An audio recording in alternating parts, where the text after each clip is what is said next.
Welcome back to the Swing Glow Podcast Show, man. It is yours truly, Do Rock Creep. What's happening with all my people out there in the beautiful free world today, man? Welcome back to the round table. Now, look, I don't want to hold y'all too long, and please excuse my background if it get a little noisy. It tends to do that from time to time. You know what I'm saying?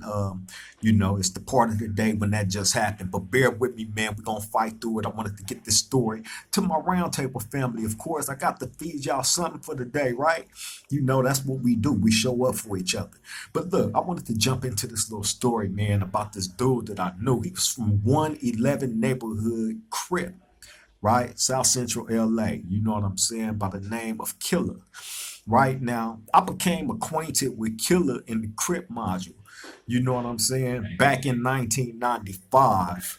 Um, he was upstairs where all the neighborhood Crips was at. You know what I'm saying? And we got acquainted during our time. I was downstairs from him.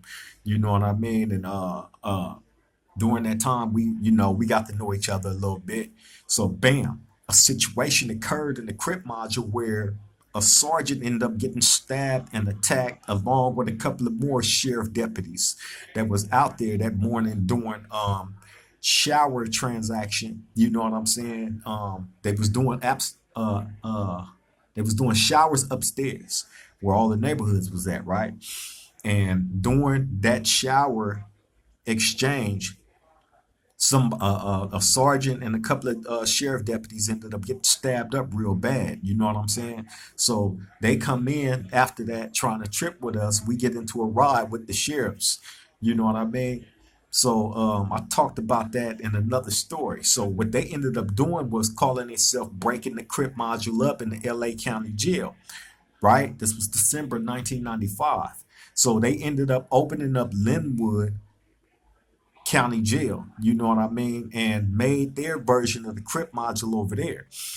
You know what I'm saying? So they took 98% of the people that was in the CRIP module and sent them to Linwood, right? This was probably like February of 1996.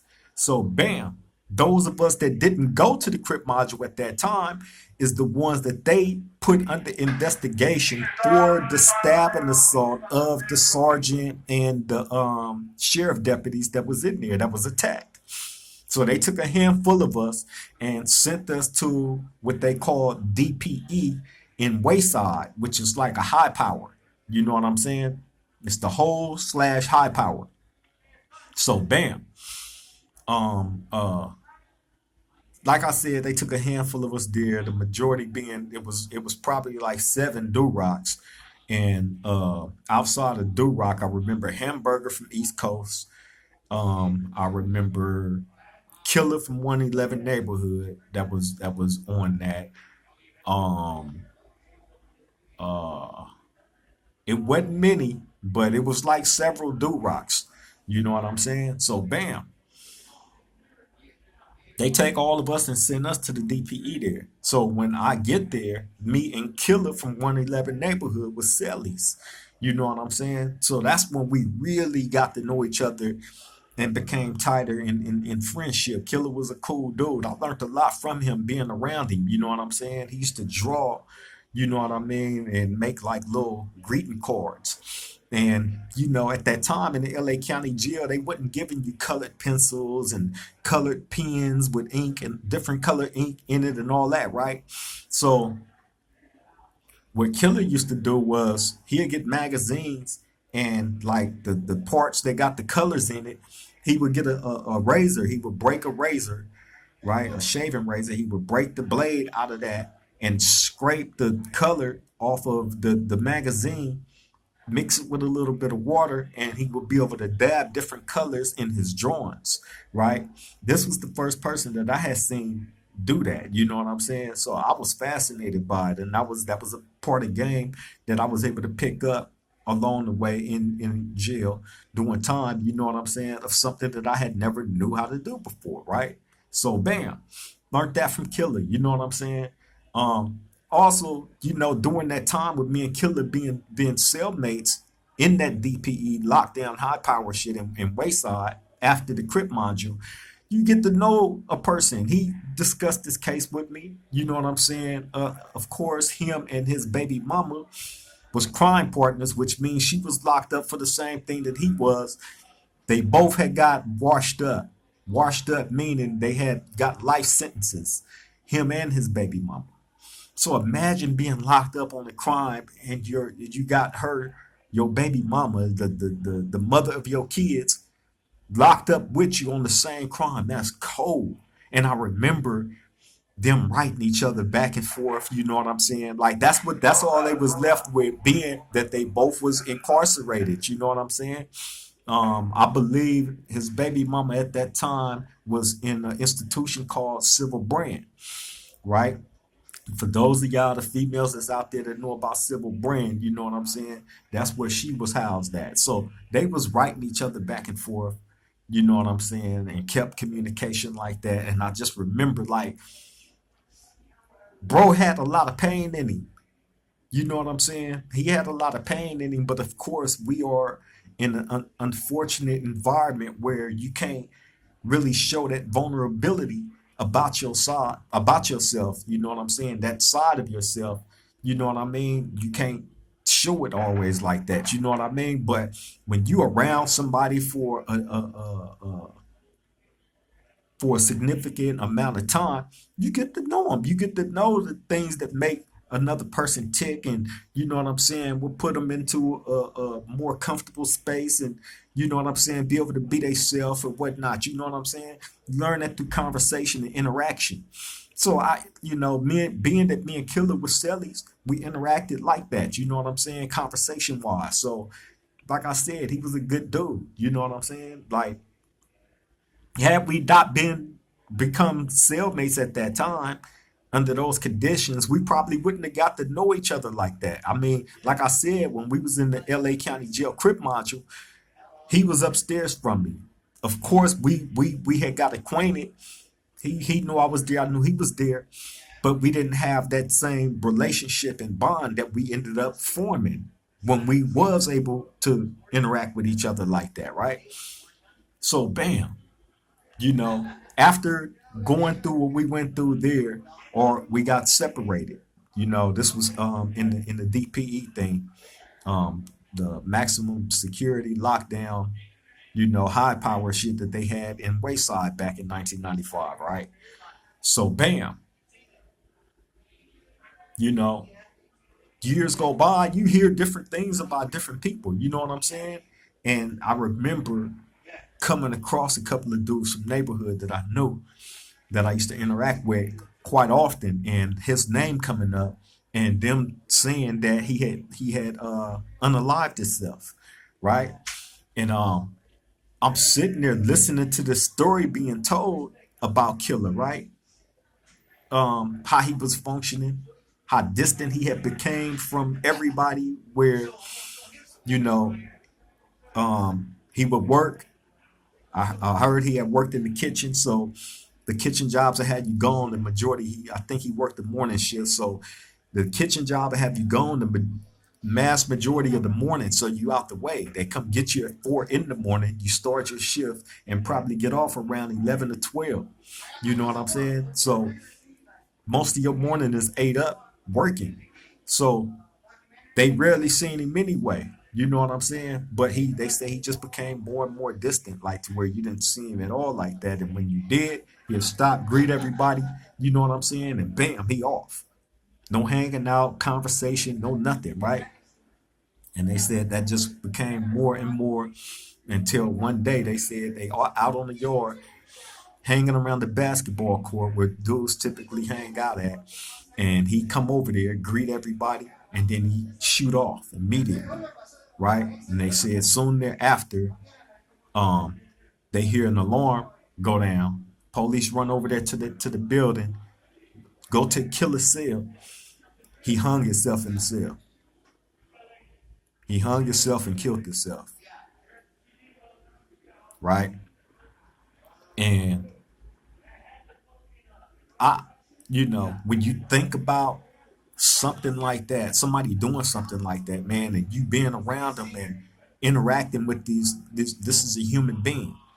You know what I'm saying? And regardless of where you at in your life, whether you're in free society or you're in somebody's institution, jail, or prison, right? Human being is a human being. A human being is definitely gonna show some type of emotion or something for something. You know what I'm saying? People ain't as cold blooded as a lot of society would have you believe about people that's incarcerated. You know what I'm saying? So I say that to say, you know what I mean? You don't never know what nobody is going through. You know what I mean? No matter how together they may seem to, whoever's paying attention, you know what I'm saying? You don't never know what a person mind is being tortured with. A lot of dudes is tortured. I believe Killer was tortured due to the fact of him and his baby mama being out their kid's life and him being responsible for her being incarcerated with him with the time that they had. Because I used to see how it ate him up when he got her letters. It made him feel good to hear from her because that was his baby mama, his wife. You know what I'm saying? But it ate him up to get them letters, knowing she was in jail or with him, and neither one of them was in their kid's life. And that's the way that it was going to be forever. Imagine that. Imagine that. So to those of y'all that happen to be in relationships with dudes that's, you know what I'm saying, living the gang life or whatever, man, sometimes it's not good for y'all to know everything. Because if they put you under the gun, meaning the police, try to connect you to a crime and they put you under the gun and they threatening your kids, the separation, you from your kids and how they gonna send them through social services while you're doing all that, like either you're gonna tell or you're gonna sacrifice them kids. I don't know too many people that would sacrifice their kids, although those type of people do exist in the world. But at the same time, I tell people all the time, man, it's you don't want to know. So stop going through niggas' phones, right? Stop doing that because there's information in there, that don't pertain to you. That can be some illegal shit. That's just what niggas do. You know what I'm saying? So stop going through their phone trying to see everything.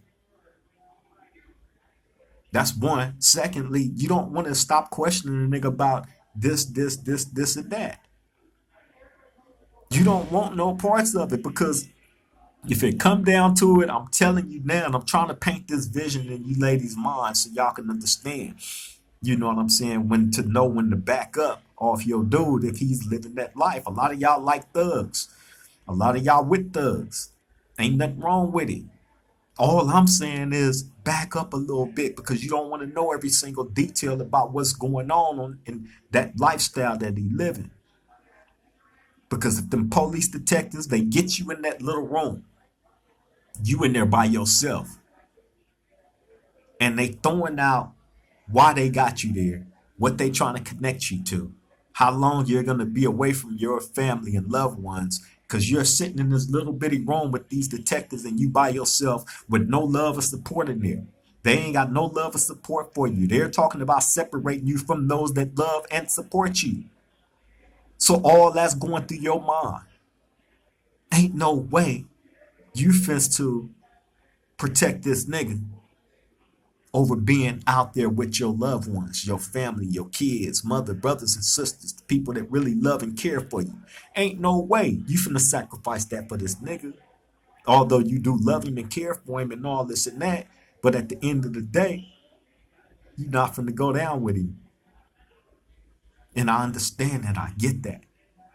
You know what I'm saying? Which is why I'm asking y'all sometimes is just back up. You don't need to look through his phone and all that. And if you need to be doing all that anyway, you might not be with the right person anyway. So you might want to reconsider. Take it as a warning. You feel me? But anyway, off that, man. Yeah, man, but the homie Killer killed himself. I mean, unalive himself, excuse me. Hung himself in the cell. You feel me? Um, I don't ever remember him talking about family as far as his mother, brothers and sisters, father, and all this and that. I don't ever remember a conversation about any of them. All his conversations with me was in regards of his wife, his baby mama, and his kids, and how it tore him up every day knowing that they was locked up with all that time and him being helpless. I remember, I mean, him feeling helpless. I do remember having conversations with him about that, but I didn't know how deep that pain went to the point where he would do what he ended up doing. But sometimes you never know, man. You feel me? But yeah, I just wanted to bring that story to y'all, man. Shout out to everybody that decided to tap in. You know what I'm saying? As usual, man. Much love to all of y'all. To those of y'all that happen to catch this a little bit later, much love to y'all too. I appreciate you for taking the time out to tap in to see what we served up at this round table for the day. You know what I mean? Just another story, man, of reality original. You feel me? Shout out to Killa's family. May God continue to rest his soul. You know what I'm saying? And anybody connected to, bro. You know what I'm saying? His wife, baby mama. You know what I'm saying? And most definitely his kids. Much love to y'all, man. Till the next time we meet at this round table, y'all take care. Be safe out there. Oh, and don't forget to like, comment, and subscribe if you haven't already did it. Love and appreciate you all. Triple gang.